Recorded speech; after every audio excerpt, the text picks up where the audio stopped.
Chers étudiants, chers collègues de l'Université d'Adrar, bonjour. Je suis très heureuse de participer à cette journée d'études dédiée aux étudiants de master et plus particulièrement donc à la conception et à la réalisation du mémoire de fin d'études.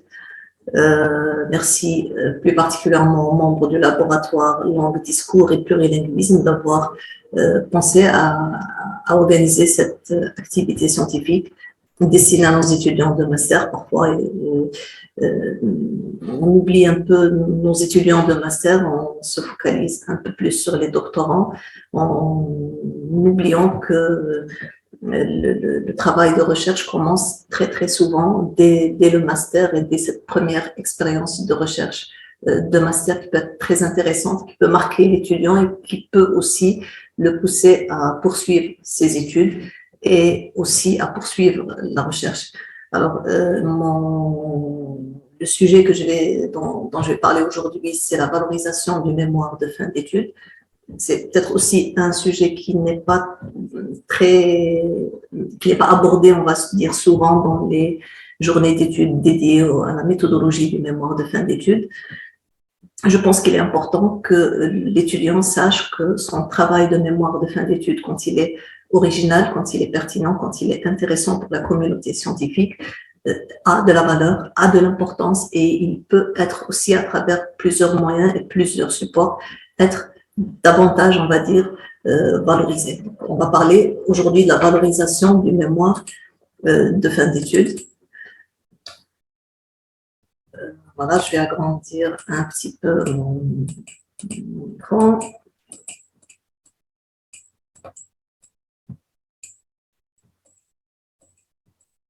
Donc, la thématique, c'est le thème ou l'intitulé. Voilà, j'agrandis un petit peu ça. La fenêtre est comment valoriser son mémoire de master. Alors, le plan de ma communication, je vais parler de l'importance du mémoire de fin d'études, de ses finalités, de son intérêt, de sa valeur, et ensuite des moments et des moyens de valorisation du mémoire de fin d'études. Alors, dans les textes officiels, on parle de l'importance du mémoire de fin d'études, on parle aussi également de ses finalités, de ses objectifs. Alors, je lis l'extrait, le petit texte extrait l'article extrait de l'arrêté numéro 362 du 9 juin 2014, qui sont les modalités d'élaboration et de soutenance du mémoire de fin, du mémoire du master. Alors, l'objectif du mémoire de master est de développer chez le candidat des capacités de démonstration et de raisonnement scientifique, de synthèse, d'interprétation des résultats, d'événements et de faits, et de transcription de ces résultats sous une forme exploitable.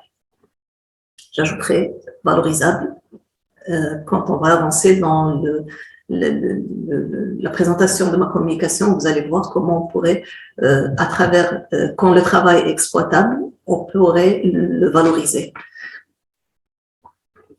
Alors, des rappels importants dont j'ai parlé dans mes cours de méthodologie, mais il est important de les rappeler. Il est important de rappeler que le mémoire est une étape importante, c'est une étape cruciale dans le cursus universitaire de l'étudiant, dans la vie de l'étudiant, dans la carrière de l'étudiant. Son objectif, c'est d'initier l'étudiant à la recherche en faisant un producteur de savoir, c'est important. Un producteur de savoir qui est capable de travailler en autonomie, c'est très important aussi. Il s'inscrit dans un domaine de spécialité déterminé, donc il va inscrire son travail dans un domaine de spécialité, dans un domaine de recherche déterminé. Et le mémoire sanctionne et valide la fin d'un cursus universitaire et parfois le début d'un autre cursus, un cursus doctoral. C'est ce que j'ai dit au début. Le mémoire de fin d'études fait également l'objet d'une soutenance publique devant un jury composé d'enseignants et parfois de professionnels invités ou de spécialistes. Le mémoire, et c'est très important, est destiné à être lu, à être consulté et éventuellement cité par la communauté scientifique qui compte un public de spécialistes et d'initiés à la recherche dans le domaine des étudiants en master.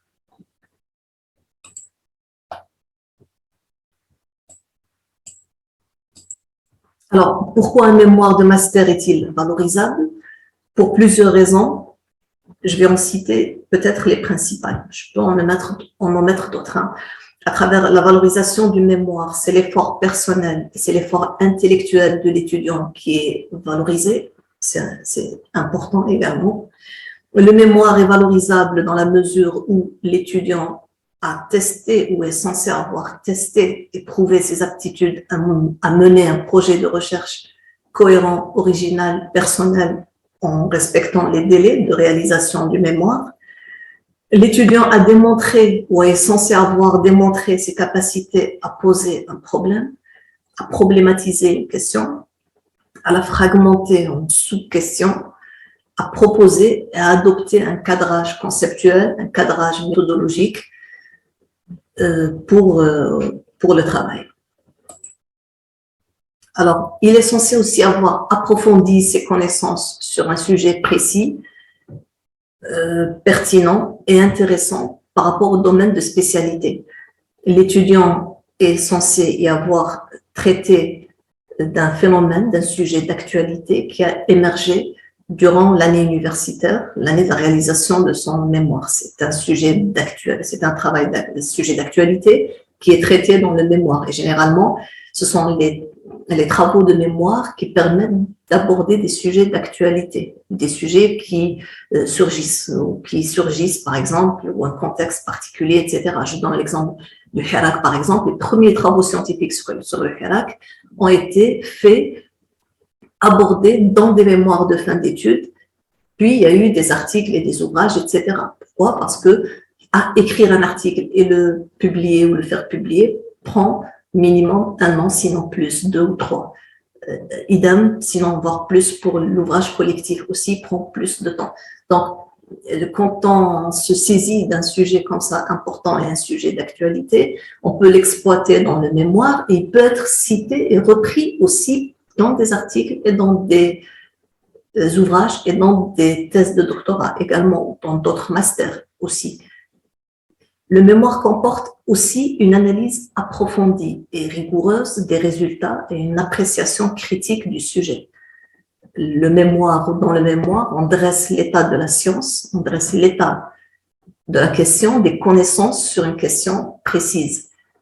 Le mémoire propose également une méthode innovante et un croisement interdisciplinaire pertinent et il apporte parfois une réponse inédite à une question.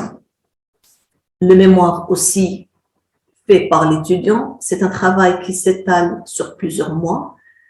C'est un travail qui est laborieux, qui est studieux, qui est stressant parfois pour l'étudiant et il est exigeant et rigoureux surtout.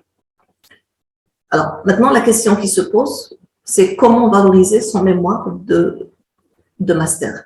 Alors, on a la version finale du mémoire qui doit être corrigée, révisée et remise à l'administration pour diffusion sur le site web de la faculté ou de l'université. Donc, il faut prendre un soin particulier à relire, à revoir, à corriger à la lumière des recommandations qui vous ont été faites par le jury, par les membres du jury.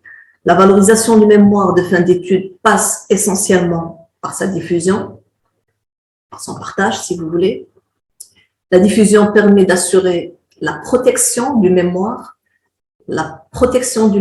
comme propriété intellectuelle. On a de nombreux mémoires qui n'ont pas été publiés, ont été repris, plagiés. Donc, si votre travail est bien fait, bien mené, si votre travail est original, il doit être publié pour être protégé. Maintenant, si le travail est plagié, c'est vrai qu'on n'a pas intérêt à ce qu'il soit partagé, diffusé, etc. Alors, la diffusion sur Internet permet de partager le mémoire auprès de la communauté scientifique ou de diffuser le travail auprès de la communauté scientifique. La communauté scientifique, ce sont les étudiants, ce sont les enseignants, ce sont les chercheurs ou les enseignants-chercheurs. La diffusion du mémoire aussi, je le répète et je le dis, quand il est correctement mené et accompagné par l'encadreur, doit se faire sur le site web de l'université de rattachement ou de la faculté. C'est un document important, c'est une source documentaire importante qui va alimenter le fonds documentaire mis à la disposition des futurs masterants, c'est-à-dire des étudiants qui sont en M1 et qui, arrivés en M2, vont voir dans un premier temps ce que les autres masterants ont fait, ont traité comme sujet et voir les aspects théoriques, les aspects méthodologiques du travail. Alors, la valorisation Le mémoire participe aussi à la diffusion de l'état de la recherche ou de la jeune recherche à partir propre au contexte, propre au terrain algérien, nord-africain, subsaharien, etc., à partir duquel la recherche a été conduite. Donc, de faire connaître les travaux dans une région donnée sur le contexte de la région, ou propre à la région, ou en relation avec la région. La diffusion du mémoire aussi auprès de la communauté scientifique offre au mémoire des chances d'être repris, d'être cité, d'être discuté dans d'autres mémoires, dans d'autres mémoires, dans des articles, dans des thèses de doctorat également.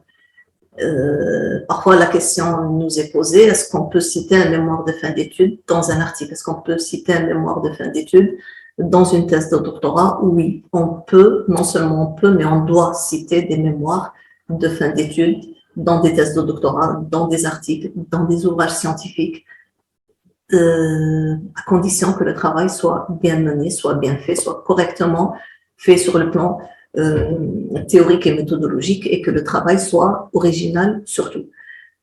Le mémoire peut donner lieu à une publication individuelle, un article fait par l'étudiant peut donner lieu aussi à une co-publication avec l'encadreur. Le rôle de l'encadreur intervient à ce stade, il est capital, il est très important dans la valorisation du mémoire de son étudiant. C'est l'encadreur qui doit encourager son étudiant à publier son travail, à diffuser son travail, à partager son travail, à le valoriser sous forme d'articles, mais aussi sous forme de communication à un séminaire de recherche, à une journée d'études, à un colloque, etc. L'encadreur ou bien les autres enseignants aussi, parce qu'il ne devrait pas y avoir de problème. On travaille avec son encadreur comme on travaille aussi avec les autres enseignants aussi à qui on peut demander conseils, des orientations, etc. Alors, la valorisation du mémoire n'est pas indissociable de la valorisation de l'étudiant, de sa facette d'étudiant-chercheur. C'est-à-dire, quand on valorise un travail de recherche, on valorise son producteur. Ici, le producteur, c'est l'étudiant. C'est très important. Valoriser un travail de recherche obéit donc à un double objectif, un objectif humaniste et un objectif pragmatique. Très important de revenir à ces questions d'éthique, à ces questions de déontologie, mais d'humanisme aussi, c'est très important. Ce n'est pas parce que je suis l'invitée de l'université d'Adra, mais je le dis et je salue l'initiative et cet esprit de recherche qui prévaut au département de France et l'université d'Adra, où on encourage les doctorants, des doctorants que j'ai eu le plaisir de rencontrer, à faire des comptes rendus dans des articles, dans des revues scientifiques, à faire des articles, mais aussi à participer à des journées d'études, etc. C'est très important de valoriser nos étudiants, de leur donner confiance en eux-mêmes et de les encourager à aller de l'avant. Valoriser un travail, donc, obéit à un double objectif humaniste. Valoriser une production scientifique, c'est valoriser son producteur et l'encourager dans une dynamique rentable et positive de production. La dimension pragmatique ou l'objectif pragmatique, c'est de valoriser les mémoires, c'est-à-dire quand on valorise, les mémoires, on va optimiser la qualité de la recherche scientifique et la compétitivité en la matière. Tout comme dans le monde de l'entreprise, on valorise les mémoires, les producteurs des mémoires, et on va optimiser la concurrence, la compétitivité et la qualité, surtout de la recherche qui en découle, de la recherche scientifique. Alors, la diffusion, valorisation du mémoire permet aussi de donner davantage, je l'ai dit, d'assurance et de motivation aux étudiants pour qu'ils poursuivent l'aventure de la recherche. Le mémoire doit être valorisé, cité à travers la recherche doctorale du masteron, si ce dernier accède au statut de doctorant. C'est-à-dire, s'il passe un concours de doctorat et commence à préparer une thèse de doctorat, il faudrait qu'il cite son travail ou d'autres travaux de mémoire également. Le travail ou l'intitulé du mémoire de master doit aussi être inscrit sur le CV de l'étudiant notamment si le sujet est en rapport avec son domaine professionnel ou avec le domaine professionnel pour lequel il postule. Le mémoire peut constituer, dans ce cas, un atout pour postuler à des postes de travail, mais aussi à des bourses d'études, à des inscriptions ou en master ou en doctorat dans des universités étrangères. Le mémoire fait partie intégrante. Ce n'est peut-être pas la partie la plus importante, ou l'étape la plus importante, mais c'est en tout cas l'étape la plus symbolique dans la carrière d'un étudiant qui s'inscrit dans une dynamique de recherche et qui poursuit une carrière de chercheur. C'est une partie, il fait partie intégrante dans la carrière d'un chercheur confirmé. Quand on devient un chercheur confirmé, nos premiers travaux sont importants, ils ont une importance symbolique. C'est peut-être l'étape qui n'est pas peut-être pas l'étape la plus importante, comme le doctorat par exemple, mais c'est une étape symbolique, symbolique pour l'étudiant, on va dire, ou pour le chercheur. Dans tous les cas, la réalisation d'un mémoire est un acquis très important que l'étudiant gagne à valoriser à travers différents moyens et différents supports. Voilà, donc je vous remercie beaucoup de votre attention et je souhaite bon courage pour la réalisation, bon courage aux étudiants pour la réalisation de leur mémoire de fin d'études. Et merci de votre attention et au revoir.